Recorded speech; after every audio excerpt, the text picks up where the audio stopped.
사르르 녹는 고급 스낵 새우깡. 한국 사람이라면 다 아는 국민과자 새우깡, 11월이면 불티나게 팔리는 빼빼로, 그리고 어렸을 때 한 번쯤 먹어본 이 과자들이 일본 과자와 맛과 모양, 포장지의 디자인까지 비슷하다 보니 카피 논란은 끊이지 않고 제기되어 왔습니다. 오히려 로열티나 기술 제휴라도 맺었을 거라 생각하는 사람들도 있을 정도입니다. 하지만 그저 우연의 일치로 이렇게 비슷하게 만들어졌다라고 하기엔 그 종류가 너무 많습니다.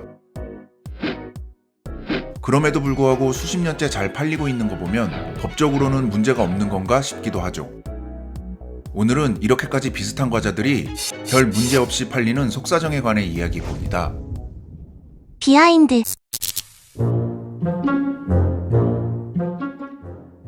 이 모양을 보면 딱 생각나는 브랜드가 있죠? 코카콜라입니다. 코카콜라 이외에 어떤 음료수도 이 모양으로 상품을 출시할 수 없습니다.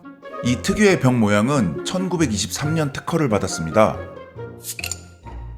이러한 특허의 조건을 업계에서는 트레이드 드레스라고 합니다. 이로 인해 코카콜라는 로고가 없어도 이 모양 자체만으로 상표가 인정되죠. 여기서 드는 궁금증이 있습니다. 과자에도 특허가 있다면 이렇게까지 비슷하게 만들 수 없을 텐데 이상하죠? 과자의 특허권은 크게 세 가지입니다.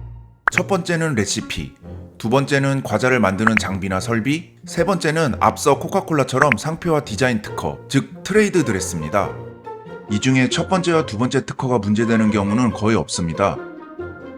예를 들어 원조 새우깡이 밀가루 50%, 새우 분말 30%, 옥수수 전분 20%의 레시피로 만들어졌다면 새로운 재료를 소량 추가하고 비율을 바꿔도 비슷한 맛을 만들 수 있죠. 사실 과자 레시피가 비슷비슷하다 보니 애초에 특허를 받기도 힘듭니다. 제가 좋아하는 짱구 과자인데요. 아시다시피 종류가 엄청 많죠? 이렇게 검은 깨를 넣거나 색깔만 살짝 바꿔도 다른 짱구가 되어 소송을 피해갈 수 있습니다. 물론 캐릭터나 디자인 소송은 별개로요. 또한 소송이 진행되면 양측의 레시피를 제출해주세요. 오리지널 측의 레시피를 공개해야 하는 경우도 있기 때문에 오히려 노하우를 내주게 될 수도 있습니다. 이 때문에 코카콜라는 원료와 제조법에 관해서는 특허를 일부러 받지 않았는데요. 그리고 특허가 만료되면 원료와 레시피가 공개되는 것을 막기 위해서이기도 합니다. 설비 기술 또한 크게 특허를 침해할 일이 거의 없습니다. 반도체처럼 최첨단의 기술 장비가 필요한 것도 아니니까요. 이렇다 보니 외국 과자뿐만 아니라 국내에서도 비슷한 제품들이 나오고 있는데요.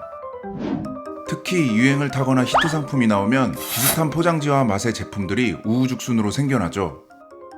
그래서 제과업계 대부분의 소송은 상표권과 디자인 소송으로 이루어지고 있습니다. 실제로 미국에서 일본의 포키가 한국의 빼빼로의 트레이드 드레스로 소송을 건 적이 있습니다.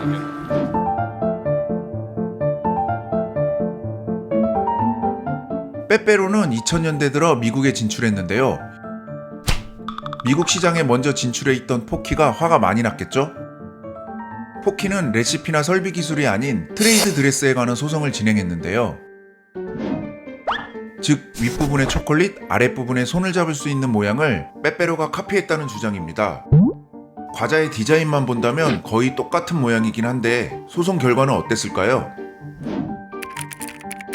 이런 모양은 과자 고유의 디자인이 아니라 아랫부분을 손으로 잡을 수 있도록 만든 기능적 디자인으로 판단합니다. 의외로 승자는 빼빼로였습니다. 트레이드 드레스의 조건은 비기능성, 식별성, 혼동 가능성 세 가지인데요. 보호를 받기 위해서는 이 세 가지를 모두 갖춰야 합니다. 이와 같은 모양은 트레이드 드레스 조건 중 비기능성, 즉 손을 잡도록 만들기 위한 기능성 디자인이기 때문에 고유의 디자인으로 인정할 수 없다는 것입니다. 한국에서도 비슷한 소송이 있었습니다. 2005년 메로나를 판매하는 빙그레가 메론바를 판매하는 효자원을 상대로 소송을 제기했는데요. 법원은 포장지의 초록색이 특정 상품을 연상시킬 정도는 아니라고 판단하면서 효자원의 손을 들어주었습니다. 이렇게 과자나 음료 같은 식품류는 한정된 재료와 소재를 사용하기 때문에 원조를 주장하기가 힘든 면이 있습니다. 더구나 살짝 바꿔서 카피 제품을 출시하면 개발 비용과 마케팅 비용을 아낄 수 있으니 기업 입장에서는 일석이조겠죠? 그렇다면 일본의 포키는 빼빼로에게 내가 원조라고 주장할 수 있을까요?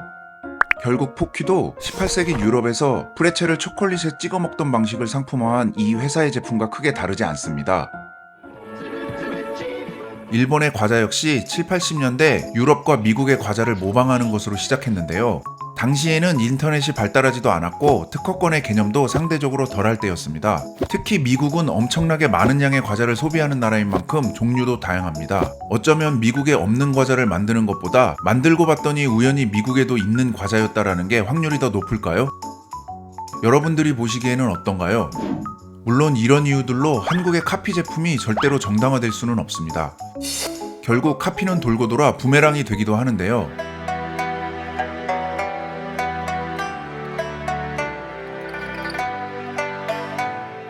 여긴 한국이 아닌 일본입니다. 최근 한국 라면과 불닭볶음면의 인기와 더불어 유사 제품들이 많이 나오고 있습니다. 사실 일본 제품에 한글을 넣는 것까지는 카피라고 보기 어렵지만 뭔가 떠오르긴 하죠. 세계 최초로 라면을 만든 니신의 제품입니다. 니신 같은 큰 회사가 굳이 이렇게까지 할 필요가 있었을까요? 일본 뉴스에서도 보도될 만큼 이슈였는데요. 일본이 한국을 베꼈다.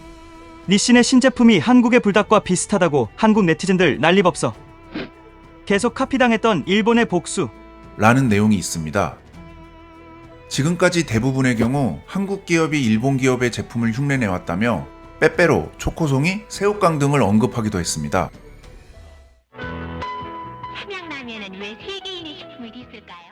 사실 1960년대 삼양은 일본 묘조 식품의 도움을 받아 국내에 최초로 라면을 들여왔는데 60년 만에 니신이 삼양을 따라했다는 것이 굉장히 상징적인 일이긴 합니다.